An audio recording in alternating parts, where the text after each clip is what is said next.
L'elisuperficie dell'ospedale San Giovanni e Paolo di Venezia è la prima elisuperficie in centro storico della città lagunare. Anche questo è un esempio di come la sanità funziona in Veneto.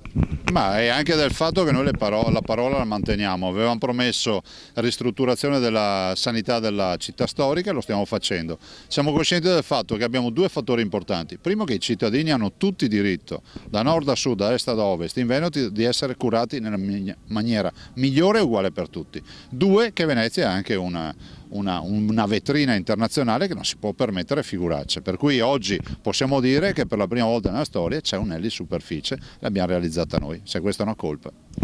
Lei si è sempre battuto per i costi standard, la famosa siringa che costa 6 euro qui e costa molto di più nel resto d'Italia. Con i costi standard è riuscito anche a ottenere la Regione Veneto come benchmark per la sanità a livello nazionale. Beh sì, è una partita che ci dà soddisfazione pensare che quel pasto che costa 6,5 euro qui e costa 60-80 euro in giro per l'Italia costerà 6,5 euro anche in giro per l'Italia, vuol dire dare un'indicazione, fare un esempio, cioè essere un punto di riferimento. Detto questo, dico anche che i costi standard, che ancora a livello nazionale non sono visti bene, perché vuol dire a molti dovranno rinunciare a tanti privilegi, prima o poi saranno una necessità. Quindi, come mutuando le parole del Capo dello Stato, non saranno più una scelta ma una assoluta necessità. Come riuscite qui in Veneto a far quadrare i conti del bilancio della sanità? Siete riusciti anche a ottenere 60 milioni in più rispetto all'anno scorso? Ma perché siamo virtuosi, perché cerchiamo di fare in modo che gli sprechi siano ridotti al minimo. Dico ridotti al minimo perché poi la macchina della sanità è una macchina grande, una macchina con 75 ospedali, 94 mila dipendenti, 2 milioni di accessi di cittadini ammalati o forse potenziali ammalati che entrano dai pronto soccorso, che danno vita a 13 milioni e 700 mila prestazioni. In una macchina del genere, se tu hai il controllo della spesa, riesci a ridurre all'osso gli sprechi. Se fai, tanto paga pantalone come accade in giro per l'Italia, gli sprechi poi vengono fuori e i conti si vedono. 4 regioni del sud hanno un buco di 5 miliardi della sanità. C'è attenzione anche al malato, questa umanizzazione e parte un progetto di assistenza nei pronto soccorso e anche nei CUP.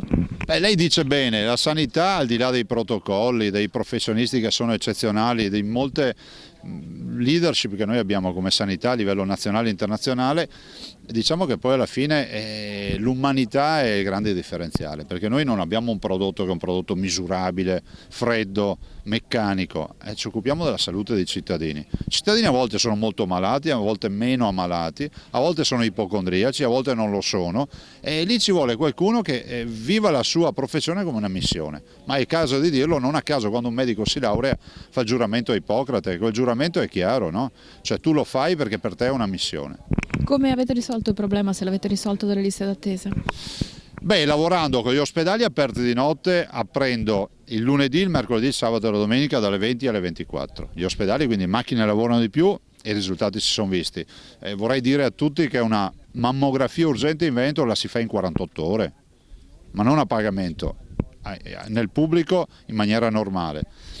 Dopo ovviamente c'è l'altro aspetto importante, che stiamo lavorando sui pronto soccorso per dare al paziente ancora un servizio accessorio, che è quello di avere uno steward, una hostess, definitela come volete, un responsabile di sala d'attesa che dà informazioni, che ti tiene aggiornato sullo stato di avanzamento della tua personale problematica, che ti guida e diventa anche responsabile di tutto quello che è la sala, ma una sala che sarà confortevole, che avrà wifi, che avrà le prese elettriche per caricare i telefonini, perché se tu resti lì qualche ora hai magari necessità di ricaricare un telefonino, avrà l'acqua potabile, video, avrà delle riviste. Sono cose che comunque ci permettono di far capire al cittadino che noi siamo dalla sua parte. E non costano?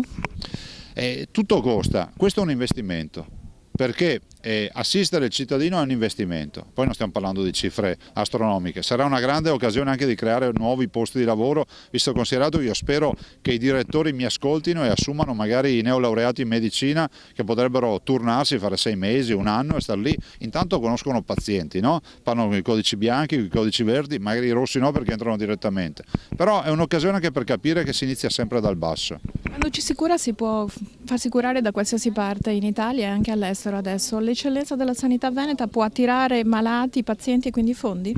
Ma noi li attiriamo già, c'è una mobilità sanitaria per cui c'è la grande novità che il tuo cittadino va a curarsi in giro per l'Europa e tu paghi il conto.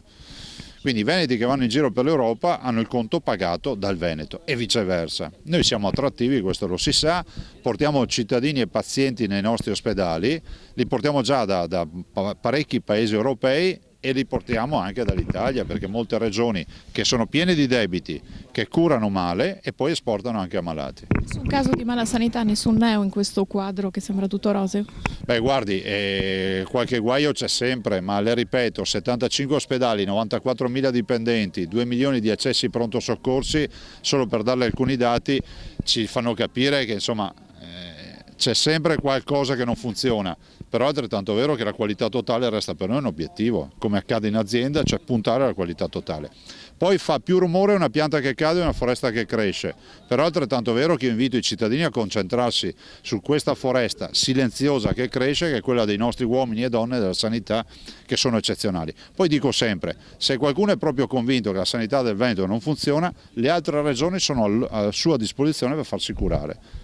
C'è l'ospedale di Padova, si rifarà quello che è esistente con un project financing con soldi pubblici? A che punto è la questione?